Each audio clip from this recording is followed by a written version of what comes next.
I could have swore I heard that they filed for divorce like a month ago. I don't know.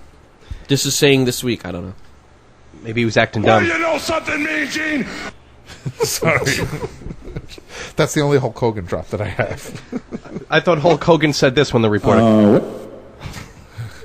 Wait, what? The Hulk Hogan... Forget. Come on, no, let's start over. Let's start fresh. Hulk Hogan said this when the reporter came up to him. I don't even know what that means. Then maybe he said, maybe Hulk Hogan said this when the reporter said it too.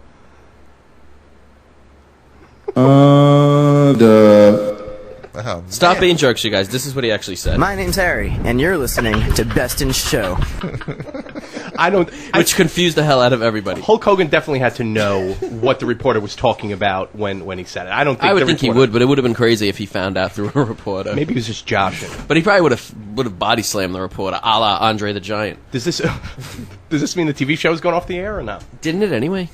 I didn't think it did.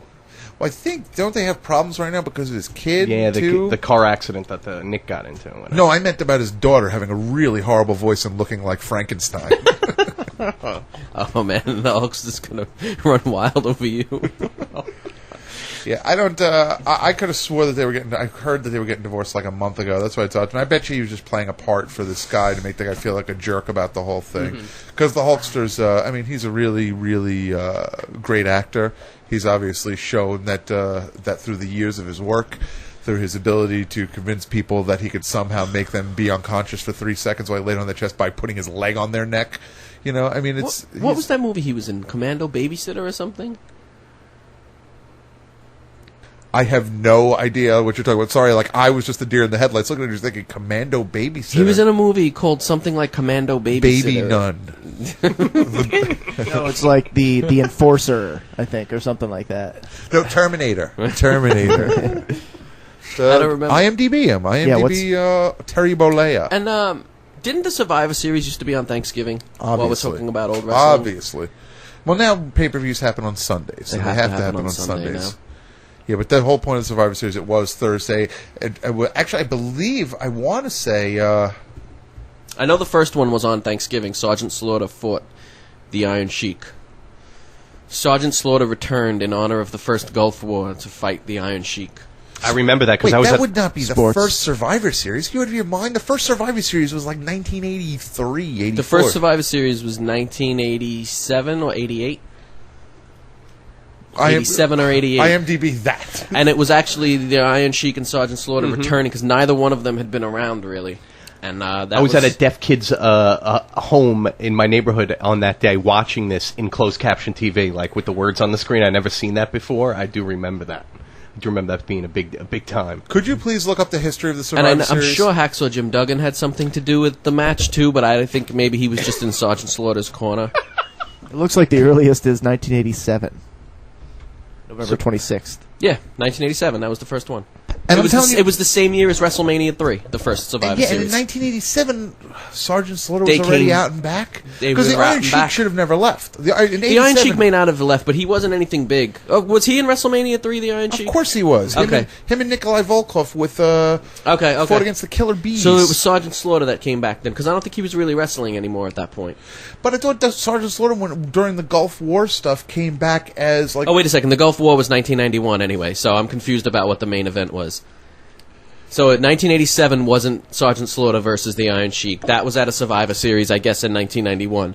Could you look up what the cards are? Because the whole concept behind what the Survivor Series is it's a 5-on-5 tag team matchup. And the last person, right? And everyone gets eliminated.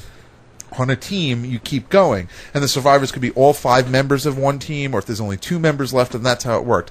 That's why I mean, it could legitimately be Sergeant Slaughter's team versus the Iron Sheik's team in there someplace. I'm definitely wrong, because that was definitely during the Gulf War when Sergeant Slaughter fought the Iron Sheik. I'm telling you right now, buddy, the Sergeant Slaughter was managed by the Iron Sheik during the time that after the Gulf War. He was actually a heel playing the part of someone who deserted the United States to support Saddam Hussein, and Then maybe it was Hacksaw Jim Duggan. Then it was probably that's probably more possible. Yeah, his driving buddy. Because Sergeant Slaughter, exactly. Sergeant Slaughter actually was managed by the Iron Sheik, but the Iron Sheik at that time started going under the name Colonel Mustafa. Yeah, this is. I really want to go into my closet and pull out the Wrestling Almanac because I have it, and it'll tell us match by match what every card was. I'm sure it'll be interesting to all the kids who were 9 years old in 1987, but no one else. Even if it was on Thanksgiving, it wouldn't be the same anyway. But still, you know what? That's like there were so many things. This week I was realizing, like, did you notice that like there were things that like when you were a kid that were great that you looked forward to, and now as an adult, and I'm not just talking about things designed. I'm not saying like Sesame Street.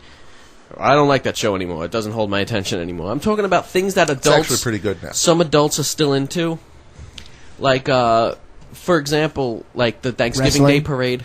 For example, the Thanksgiving Day Parade.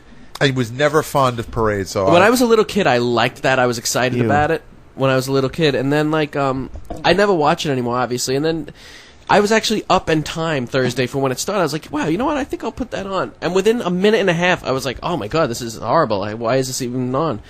But I don't understand. Like it's. People just still get really excited about it, and not just kids that are waiting to see Santa Claus. Like adults still get really excited about it.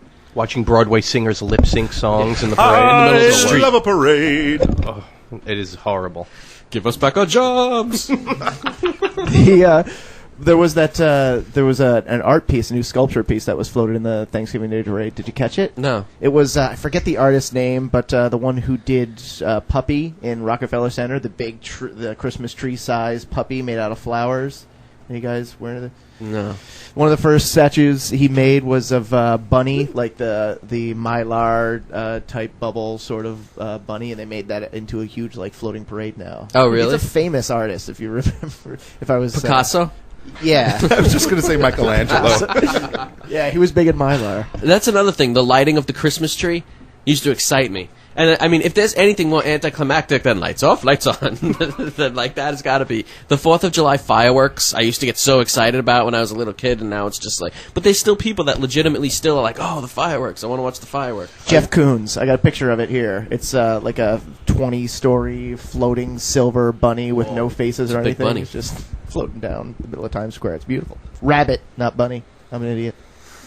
Yeah, Is there a difference? So I was just wondering if there was anything else that anyone like Christmas used to Day. get. Christmas Day used to excite the hell out of me. Now it just doesn't. That's a good. That's yeah.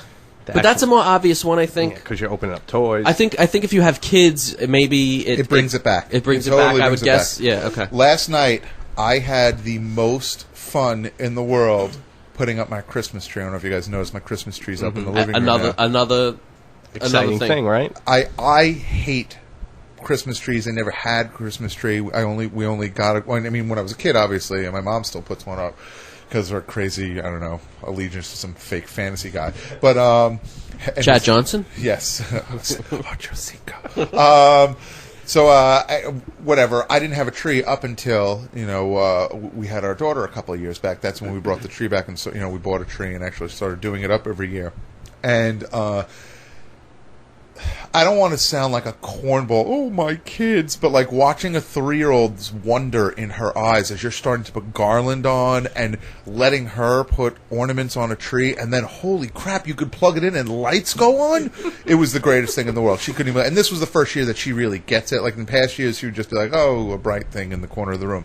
This year, Like that caught my attention for 10 seconds. Kind yeah, of exactly. thing. Now it's just like, holy crap. Like, she's told me at least 10 times this morning while we're sitting watching her shows before you guys came, and she listens to Daddy, Christmas tree's beautiful. Like she just loves the concept of that, and that has reinstilled like my desire, like and love for this, this whole time of year. I'm on the exact opposite end of that spectrum. I spent yesterday, Black Friday, a good portion of it, in the shopping malls of New Jersey, including the Christmas store. Why? Have you ever been to this thing? Yes. The Christmas store is just it's a warehouse-sized place where you can go and buy, amongst other things, it's a large repository of Christmas decorations.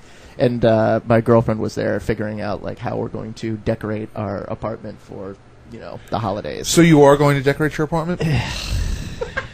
Yes. Yes, we are. Was the store mobbed? You know what? It was horrifying. I would still. And by the way, it was right across the street from IKEA, where we spent the rest of the day fighting in the aisles about furniture. It was great. It was a beautiful Black Friday. I would still decorate my house, but more because I like Christmas lights the